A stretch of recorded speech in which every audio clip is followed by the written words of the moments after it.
All right, we're going to talk about the distribution property. Now, you may see it in other books as the distributive property. They are the same thing. So, same thing, different name, does not matter. What is the distributive property? The formal definition, which I always do, let A, B, and C. Now, A, B, and C are going to be variables. And these variables represent numbers. Okay, now this is new. This means belongs in math. So you got this sideways E-looking thing. Notice that it's curved. Okay, and then it's got this line through it. So it almost looks like, let me do a zoom in a way, it almost looks like a sideways view with a line in it. Okay, this means belongs. All right. And this funky notation right here, let me do a little zoomy in for you guys, is what I call a double stroke R. So instead of just doing one single line for capital R, you do two of them. Whether it goes all the way through or just hits the first one doesn't matter. All right. I tend to write mine a little fancy and bring it up, but you don't have to. This represents real numbers. Now, hang on a second, just wait a second. When you use distributive property, for what I'm going to do, A can't be 0. Because if A is 0, you made everything 0, and then this is a very boring problem. So, with that out of the way, let's go over these two new things. Alright, so we have this symbol, which means belongs. This is a formal mathematical symbol. So it's, instead of you writing belongs, you just go boom, and you're done. Real numbers is what this R represents. So the set of real numbers. So this represents a whole bunch of stuff. You got fractions, you got positive, you got negative numbers. So you got certain decimals.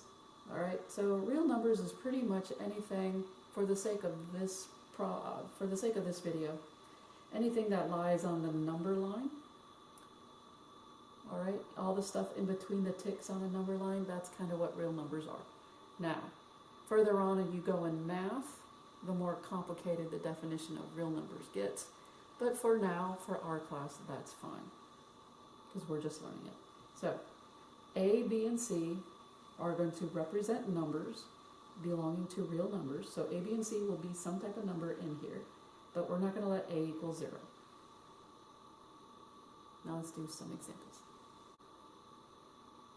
Normally when we see distribution problems or distributive property, we see the number or a variable in front of our parentheses. So here is A in front. A can't be 0 because when we distribute 0 times anything, we'll just give an answer of 0, and that's kind of boring, like I said. So what happens is, whether you have a positive between B and C, or you have a negative between B and C, A will still go to everybody in the parentheses. All right, now it stops when the parentheses end, and it starts when the parentheses start. So A can't go any further than where this parentheses is at, for either problem or for any problem in that fact. So this is kind of like trick-or-treating. You're at the house, B and C come trick-or-treating, everybody gets the same amount of candy. If they don't, as you know, people start to get a little upset. So we give everybody the same amount of A. So everybody gets a Snickers bar, or everybody gets like Sour Patch Kids or something like that. But everybody gets the same amount, whether it's on a plus sign or on a minus sign. So what happens is, you have A times, now when I do these, whatever's in parentheses I normally will keep in parentheses. So you got A times B, B was in parentheses, so B's in parentheses. I simply drop the minus sign or the plus sign down for either one of these. Alright, so the B was in parentheses, B will stay in the parentheses when I first do these. You drop the sign down, don't even think about it, just go minus or go plus. And then you're going to do it again, because we're not done. You only went to B, you got to go to everybody in here. So you're going to have A times C. And also C is in the parentheses, so I put parentheses around the C. So the parentheses around it tell me that it was inside the parentheses. Do you have to do that? No, but it makes things a little bit clearer if you're just learning this for the first time. From here, you can leave it like this. This is totally legit, or you can write it without parentheses. So you could write this as A times B plus A times C. You can also write this as A times B minus A times C without the parentheses.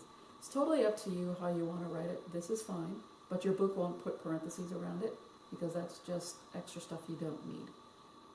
So whether you write it with or without parentheses is fine, but realize A goes to everything inside the parentheses where it starts at and goes all the way until it ends right here. It can't go any further than those set of parentheses. So what happens when you have this A in the back? Believe it or not, it does not matter. If you want to, you can put the A out in front and it would be the exact same thing. So whether A is in the back or you put A in the front, that is fine when dealing with parentheses. But if you left it in the back, you would still have A times C and A times B, but instead of a plus sign, whereas this one would be A times C and A times B with a minus sign in between.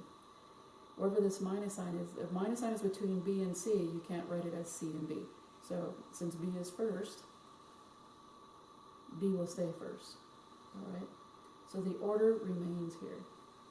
The minus sign, who's in front first? B, so this will be B times A. Notice since B was in parentheses, I kept the parentheses here. So you got B times A minus, again, just drop it down, and then you got C, which was in parentheses, times A. Same thing goes with the plus sign. A times B in parentheses, plus A times C was in parentheses. But these two represent the same thing. So you could use what's called the commutative property or the commutative property and move the A in front of the B because it's times. And you can move the A in front of the C because it's times. So it will look like this. So these two are the same, and these two are the same, whether A is in the back or in the front.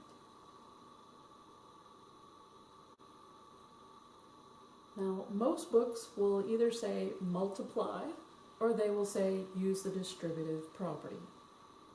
Okay, but they mean the same thing. So what we have is 5 times, parentheses, 2 plus m. So this 5 on the outside will start at 2 and will end where this parentheses end at m. So 5 goes to the 2 and 5 goes to the m. And when we do that, we have 5, 2 is in parentheses. I'll simply drop down the plus sign. Don't think about it, just drop it. And then I have 5 times the m in the parentheses. Now I can go one step further because I do know that 5 times 2 is 10. But 5 times m is just 5m. This will end up being my final answer because these are not like terms. This has an m, this does not. This is the final product, the final answer to this problem. I can't go any further. There is no equal sign. I cannot solve. This is my final answer. So what happens when you have more than 2 things in the parentheses?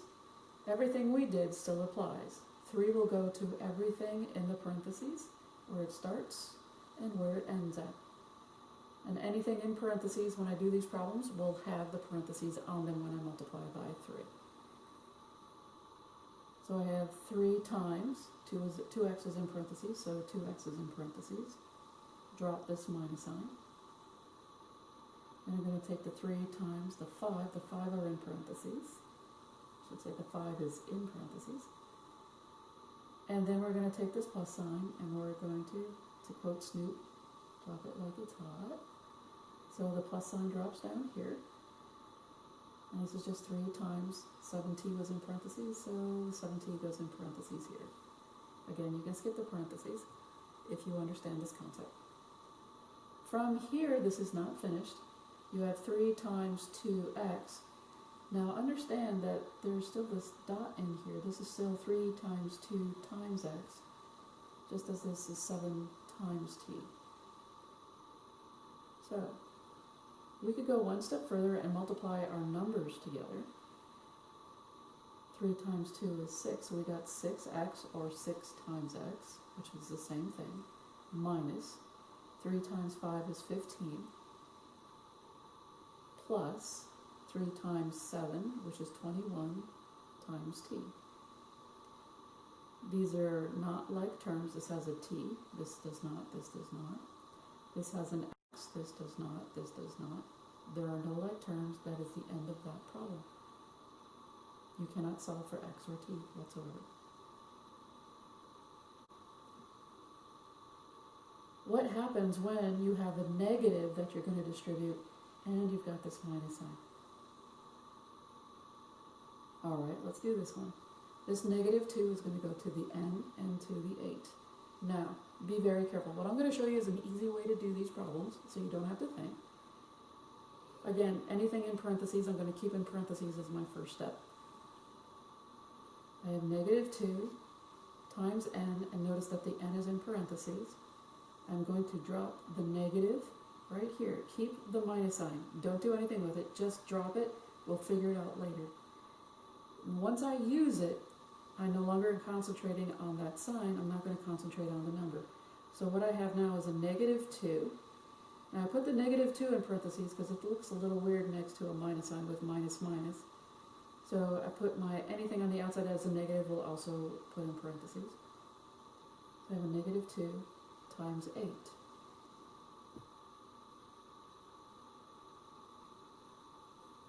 Negative 2 times n is just negative 2n. I drop this minus sign down because I don't want to deal with it right now. I want to concentrate on negative 2 times 8. Negative 2 times a positive 8 gives me, well, drop the negative down because there's only one of them. 2 times 8 is 16. If you only have one negative, then my answer is going to be a negative. Again, I'm just concentrating on only this. Don't get overwhelmed and look at everything else. Negative times a positive is negative. 2 times 8 is 16. And I know what you're going to say, well, what about that minus sign that's right there? This is where the double negative rule comes in, and you can say negative and a negative give me a positive. Okay, so what is the opposite of a negative 16? Opposite of a negative 16 is a positive 16. So I have negative 2n plus 16. That is my final answer. There is nothing else I can do on this problem. They are not like terms. We are finished. Now what happens when we have a fraction in front? Don't sweat it, but understand something. In math, fractions rule, meaning that if you've got a fraction, then pretty much everybody else needs to be a fraction as well. And this is not going to be a complicated problem, so please don't spaz on fractions. They're really not that difficult, okay? So what we have is 2/3 times, and again, whatever's in parentheses, I'm going to put parentheses around them. I'm going to take this negative, and I'm simply just going to place it down. Just drop it. Don't think about it, and I'll deal with the signs later. It's really more important to deal with the numbers and the fractions than it is anything else. So what we got right now is 2/3 times the 6x, drop the minus sign, and you got the 2/3 times the 10. What I tell my class is, yes, fractions do rule in math, there is no doubt about it. So what you can do is make everybody a fraction. And that's exactly what I mean. You're going to take 2/3 times 6x over 1 minus 2 over 3 times 10 over 1. And now we can start to see that it's easier to multiply these, unless we can reduce them first. But you can reduce them, then multiply, or multiply, then reduce. Totally up to you. So, everybody is now a fraction. And again, all I did is keep the minus sign going until I have to change it later. What I did next is, I like actually reducing first when I multiply, because I don't get these really high numbers that are so big. So what I did next is I took the 6 And I reduced it to smaller pieces. And the same goes with 10.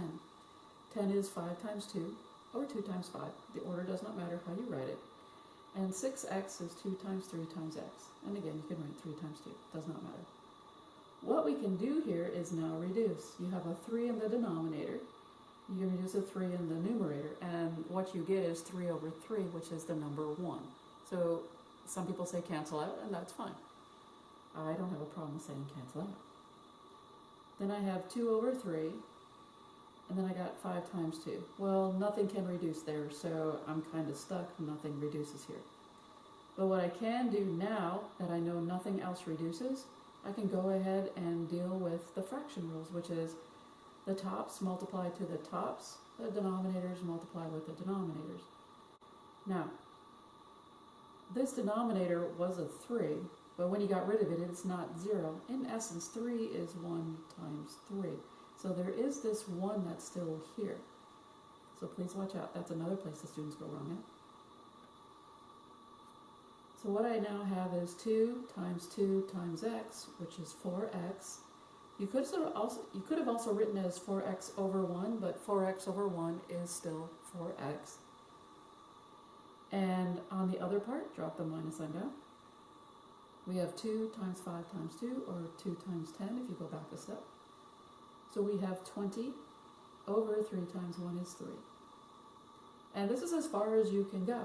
4x minus 20 over 3. You can't add them together, you can't subtract them together, can't do anything. They're not like terms because this has an x, this does not. This is finished. Hopefully something on this video helped out.